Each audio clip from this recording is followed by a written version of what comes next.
INFJs are the rarest Myers-Briggs personality type out there, so it's no wonder why they constantly feel misunderstood. Some typical traits of INFJs include empathy, creativity, introversion, sensitivity, a strong belief in standing by their values, and impeccable organization skills. But not all INFJs follow this trope. In fact, INFJs are believed to be walking, talking contradictions. Most INFJs have some weird habits that are not necessarily considered normal for their personality type. Here are some astonishing habits INFJs may have and why. Number 9. They're rebellious. Despite the stereotypical image of rebellious artists who want to bring about a change in the world to leave behind their legacy, INFJs, like many creative individuals, equally embrace tradition and novelty. In fact, psychologists believe that it would be close to impossible to be creative without appreciating what had gone wrong before. At the same time, in order to create something truly unique, it is essential to transcend boundaries and take bold risks. INFJs are often perceived as conservative, and they stand up for values and strictly follow the rulebook. They avoid confrontation and prefer not to speak up unless it's absolutely required. INFJs are hard to pick out of a crowd because often they try to fit in and look like everyone else. But what may come as a surprise is that most often they're rebels who are constantly working behind the scenes, silently, to change the status quo for the betterment of society. They try to create works of art that'll entice people to think empathically and compassionately. Number 8. The all-or-nothing syndrome. INFJs find themselves either heavily invested in something they're passionate about, or they may simply steer clear of it, even if it's something they love. They can love fiercely or not at all. They can exercise day in and day out or simply procrastinate and binge eat. They may work 18 hours a day without blinking, or they may sit and do nothing. The gist of it is that INFJs find it hard to find a middle ground. They need to give it their all, or they don't even bother with it for any amount of time. The all-or-nothing syndrome stems from their need for perfection. INFJs don't see the point in doing something that they can't dedicate enough time to. To them, doing things half-heartedly or leaving things half-done feels bland, uneventful, and uninspiring. It feels almost stagnant as it doesn't give them a chance to experience the highs and lows they would need to savor the full spectrum of life. Number 7. They can't settle. INFJs, like most humans in the world, do search for the one, although they might not always be doing so in a romantic sense. They're always on a quest to find their mission in life, their true purpose. This can be a field of work that makes them feel as though they're contributing to the greater good, a hobby that helps them help others, or something that lets them leave behind their legacy. The reason why they can't settle on something in particular is that they feel so burdened with their thought of serving some glorious purpose that the minute they stop feeling passionate about a project, they move to something else. Instead of sticking around until the end or giving things another shot, they escape and look for something else that stirs up emotion within them. However, by getting stuck in this endless cycle, they're just restricting their capacity for spiritual and mental development. Number 6. They can be impulsive. INFJs are often perceived as quiet, reserved beings who are always cautious about speaking up or doing something without thinking it through 1,000 times.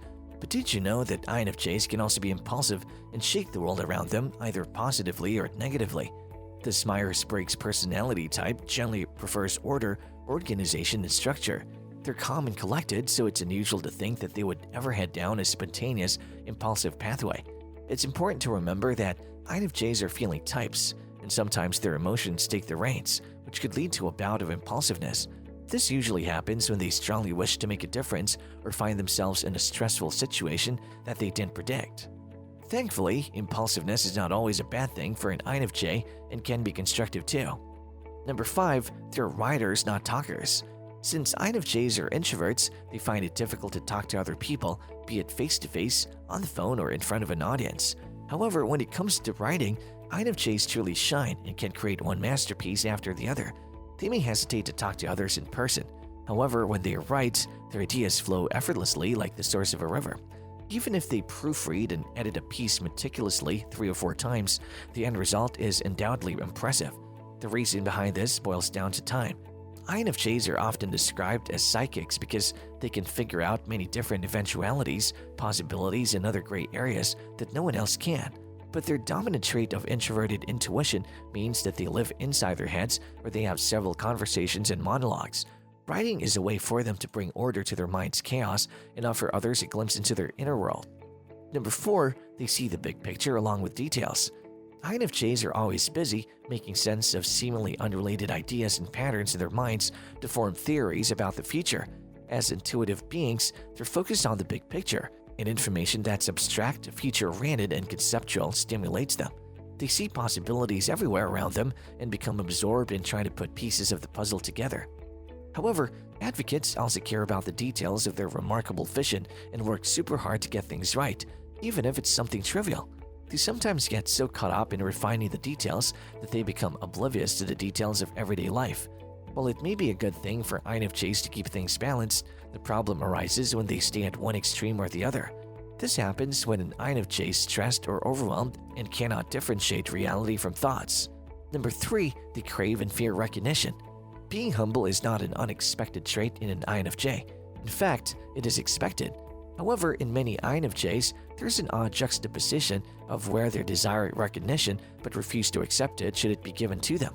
Many of them struggle between wanting to make a difference subtly and owning their achievements. This unusual trait could stem from the fact that INFJs are terrible at accepting praise from others or praising their own work. Because INFJs have such high expectations, they prefer staying humble, and when their accomplishments do get recognized, they feel somewhat embarrassed. When someone praises an INFJ for a job well done, they may manage to muster a hesitant thank you, but only because they have squashed the urge to give them a breakdown of everything that went wrong. Number 2, they can't mesh with anyone. It's no secret that INFJs are introverts. It is in their name, after all. So the fact that they're actually social chameleons becomes a bit of a surprise. Although this personality type has a preference for introversion, they can be extroverted should they put their mind to it. This is because an INFJ has a unique, powerful secret. They have the ability to become chameleons. They can make themselves appear extroverted because deep down they love people and mainly because they want to fit into the world around them in a better manner. Camouflaging to fit into specific social groups or people might lead some people to suspect that the INFJ is fake, but the truth is far from it. Advocates have to work hard to chameleon around others. They may have to be a jokester around friends or an intellectual among work colleagues. Feeling misunderstood is part and parcel of being an INFJ, and to deal with these feelings, they might show themselves in pieces. Since someone may not understand them as a whole, they curtail themselves to suit specific relationships. Number 1, they're smart yet naive. Creative personality types like INFJs are highly intelligent, yet they also exhibit a childlike manner, which allows them to see even the most trivial things with awe and wonder. Children are often creative, but as they grow up, many of them list the creativity partially because they don't enjoy the same degree of freedom as they once did. Creativity is all about looking at things from a whole perspective as if you're seeing them for the first time. This allows you to make innovative connections between seemingly unrelated things. INFJs have the ability to see things like a child would, free from the criticisms, constraints, or judgments that often stop people from being creative as adults.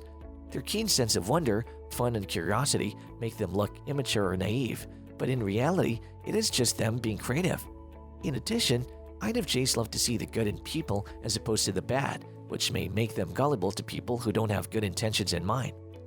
Do you know an INFJ with any of these weird habits? Are you an INFJ who struggles with these contradictory feelings? Comment below. As always, like and share this video and subscribe to our channel for more updates on psychology.